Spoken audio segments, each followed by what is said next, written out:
আসসালামু আলাইকুম প্রিয় দর্শক। আমি প্রায় ভিডিওতেই এই ধরনের কথা বলি যে আত্মবিশ্বাস ভালো, কিন্তু অতিরিক্ত আত্মবিশ্বাস ভালো না। ধরেন আপনি রাস্তা পার হইতেছেন, আপনি রাস্তার ডান দিকে একবার তাকালেন, বাম দিকে একবার তাকালেন, দুই দিকে দুইবার করে তাকালেন, তাকায় দেখলেন যে ওই যে বাম দিক থেকে একটা প্রাইভেট কার আসতেছে অনেক দূরে। আপনার আত্মবিশ্বাস আছে, কনফিডেন্ট আছে যে ওই প্রাইভেট কারটা আস্তে আস্তে আপনি রাস্তা পার হবেন। এই আত্মবিশ্বাস নিয়ে আপনি রাস্তা পার হইতে লাগলেন। যেই রাস্তার মাঝখানে গেছেন, ধারাম করে সেই প্রাইভেট কারটা আসলো। তারপরে আপনার আত্মবিশ্বাসের জায়গায় আর কাজের কাজ হয়ে গেল। সেই জন্য বলে যে আত্মবিশ্বাস ভালো, তবে অতিরিক্ত আত্মবিশ্বাস ভালো না। ডক্টর ইউনূস এই যে তার যে নিয়োগকর্তারা, আসিফ মাহমুদ, সজীব ভুঁইয়া, মাস্টারমাইন্ড মাহফুজ আলম, তাদেরকে নিয়ে যেভাবে স্বপ্ন দেখেন এবং যেভাবে তাদের মানে চিন্তা চেতনাতে রেখে মোটিভেশনাল স্পিচ দেন, সেইটা দেখে আমরা দেশের সাধারণ মানুষ লজ্জিত হই যে আর এত আত্মবিশ্বাস কিভাবে। দেখা যাচ্ছে যে নিজেরা জালিয়াতিতে ভরপুর হয়ে পড়ছে, নিজেরাও অনিয়মে জড়ে পড়ছে। মানে তাদের শাসনামলে দেশ একটা নৈরাজ্যকর পরিস্থিতি তৈরি হয়েছে, দেশ অন্ধকারের দিকে যাচ্ছে। অথচ তারা কী করতেছে? বিশ্বে নেতৃত্ব দেওয়ার স্বপ্ন দেখতেছে। কাদেরকে দিয়ে বিশ্ব নেতৃত্ব দেবেন ডক্টর ইউনূস? এই এদেরকে দিয়ে, তো যারা তাদেরকে নিয়োগ করছে তাদের উদ্দেশ্যে তো তিনি বলেন। দেখেন, আমি আপনাদেরকে আজকে একটা নিউজ শোনাই। আজকে 29শে জানুয়ারি 2026, 2 মাস আগে পদত্যাগ করেও সরকারি বাসায় আসিফ মাহমুদ ও মাহফুজ আলম। 2 মাস আগে, দেখেন 50 দিনেরও বেশি হয়ে গেছে। তফসিল ঘোষণা হয়েছে কবে? 11ই ডিসেম্বর। তার আগের দিন 10ই ডিসেম্বর মাহফুজ আলম এবং আসিফ মাহমুদের পদত্যাগপত্র জমা দিয়েছেন প্রধান উপদেষ্টার কাছে। তাহলে আপনি হিসাব করে দেখেন 50 দিনের বেশি হয়ে গেছে। এখন পর্যন্ত তারা যে উপদেষ্টা ছিলেন, উপদেষ্টাদের জন্য যে সরকারি বাসভবন বরাদ্দ থাকে, সেইটা পদত্যাগ করলেও এই 50 দিন পার হয়ে গেল, তারা ওইটা মানে ছাড়ে নাই। আচ্ছা ঠিক আছে, যদি আমরা এটা দেখতাম যে হ্যাঁ তারা ওই বাসা ব্যবহার করতেছেন না, ওই বাসা মানে ছেড়ে দিচ্ছেন, কিন্তু এখনও আনুষ্ঠানিকভাবে বুঝে দেন নাই, সেটা ভিন্ন কথা। কিন্তু এখনও ব্যবহার করতেছেন, আবার মিডিয়াতে এসে মিথ্যা মানে তথ্য দিতেছেন যে তারা নাকি বাসা ছেড়ে দিচ্ছেন। মানে কতভাবে, আমি এই একটা উদাহরণ শুধু আপনাদেরকে দিই। দেখেন, আমি নিউজটা একটু পড়ে শোনাই। অন্তর্বর্তী সরকারের উপদেষ্টা পরিষদ থেকে পদত্যাগ করার প্রায় 2 মাস পর মাহফুজ আলম বললেন নির্বাচনের আগে মন্ত্রীপাড়ার সরকারি বাসা ছেড়ে দেবেন। আর 1 মাস আগে বাসা ছেড়েছেন বলে দাবি করেছেন আসিফ মাহমুদ, সজীব ভুঁইয়া।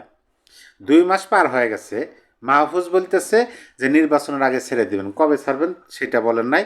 আর আসিফ মাহমুদ, সজীব ভুঁইয়া তিনি বলছেন যে তিনি 1 মাস আগে নাকি ছেড়ে দিচ্ছেন। দেখেন বাস্তবতা কি পড়ি। তবে সরকারি বাসা ছেড়েছেন বলে দাবি করলেও বুধবার রাত্রে, অর্থাৎ গতকাল রাত্রে, ছাত্রদের প্রতিনিধি হিসাবে উপদেষ্টা পরিষদে যোগ দেওয়া আসিফ মাহমুদ, সজীব ভুঁইয়ার হেয়ার রোডে বাসা নিলয় 6 এ গিয়ে একজন দায়িত্বরত কর্মচারীর সঙ্গে কথা বলে জানা যায় তিনি এখনও বাসা ব্যবহার করছেন, তিনি এখনও বাসা ব্যবহার করতেছেন। কত বড় মিথ্যাবাদী! মিডিয়ার সামনে মিথ্যা কথা বলেন, আবার সেইটা আবার মানে স্বাচ্ছন্দ্যের সাথে বলেন, এমন কনফিডেন্ট। ওই যে প্রথমেই বললাম যে আত্মবিশ্বাস ভালো, অতিরিক্ত আত্মবিশ্বাস ভালো না। এই আত্মবিশ্বাসের ফল, অতিরিক্ত আত্মবিশ্বাসের ফল মানে কি হয় সেটা ভবিষ্যতে আমরা দেখতে পাবো।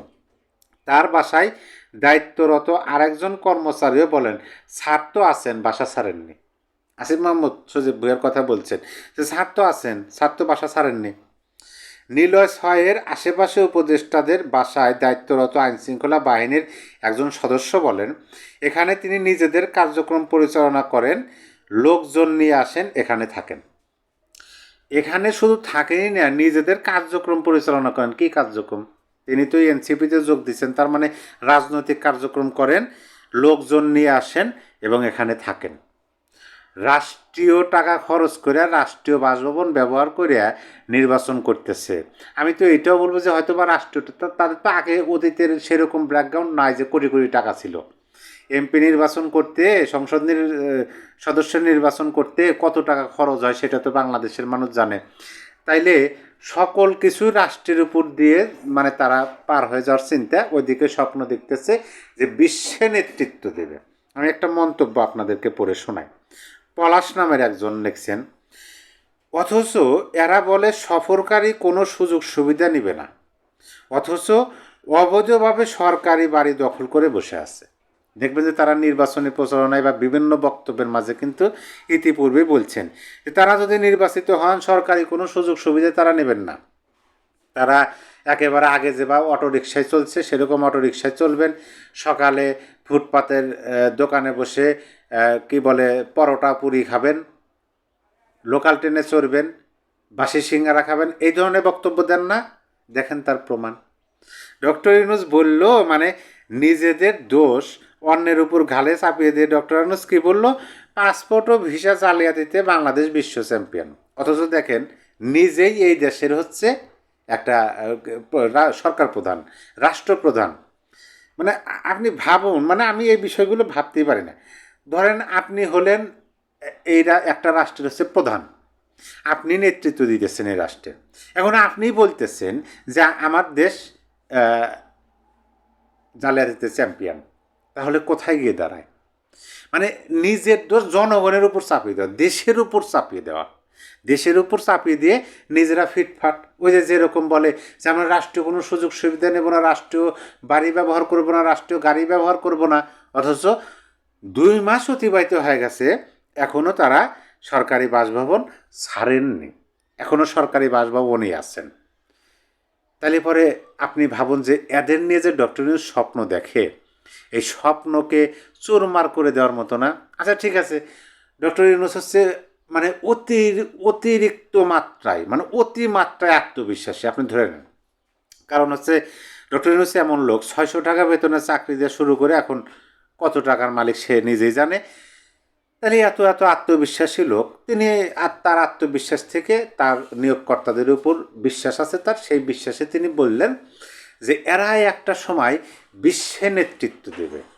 এখন দেখা যাইতেছে তারা কি করতেছে, মুখে এক কথা বলতেছে, বাস্তবে আর এক কাজ করতেছে। দেশের জনগণ তো এগুলো বুঝে দিতেছে। তাইলে বাংলাদেশের মানুষ এদেরকে মেনে নিতে পারতেছে না, বাংলাদেশের মানুষ এদেরকে আর সহ্য করতে পারতেছে না। এরা মানে ক্ষমতা থেকে কবে বিদায় নেবে, বাংলাদেশের মানুষ মানে হাফ ছেড়ে বাঁচবে, এরকম একটা পরিবেশ পরিস্থিতি স্বপ্ন দেখে আছে বিশ্বে নেতৃত্ব দেবে। আর সেইটাতে বিশ্বাস করবেন না, ওই যে নিউজটা, ওই নিউজে প্রশংসায় ভেসে যাচ্ছে, হ্যাঁ প্রধান উপদেষ্টা একজন কথার মতো কথা বলছেন, জালিয়াতির কথা বলছেন, নিজেরা ম্যাটিকুলাস প্ল্যানের মাধ্যমে দেশটাকে একঘরে করে ফেলাইছে, এখন নিজেরাই বলতেছে এই দেশে জালিয়াতিতে চ্যাম্পিয়ন। মানে নিজেই ঘোষণা দিলেন, নিজের নেতৃত্বাধীন দেশ নিজেই ঘোষণা দিলেন যে এই দেশ জালিয়াতিতে চ্যাম্পিয়ন। অপরদিকে তার নিয়োগকর্তারা মুখে এক কথা কাজে এক কথা। তিনি আবার এইগুলোর কিছু মানুষ আছে এই দেশেরই মানুষ, তারা খুব সুনাম গাইতেছে, হ্যাঁ এর আগে তো কোনো রাষ্ট্রপ্রধান এরকমভাবে কথা বলে না, ডক্টর ইউনূস একজন মানুষের মতো মানুষ। ভাবুন তাইলে এদের সমর্থনও যে লেভেলের, এদের মন মানসিকতা ওই লেভেলের। দেশটা যে কী একটা মহাবিপদের মধ্যে পড়ে আছে এবং দেশের মানুষ যে কী একটা অসহ্য পরিস্থিতির মধ্যে দিয়ে অতিবাহিত হচ্ছে, সেটা ভাবতেই খারাপ লাগে। প্রিয় দর্শক, আপনার মতামত কমেন্ট বক্সে জানিয়ে দিবেন।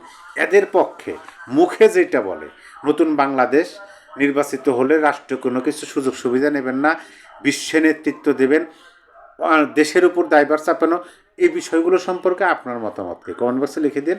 সবাই ভালো থাকবেন, আল্লাহ হাফেজ।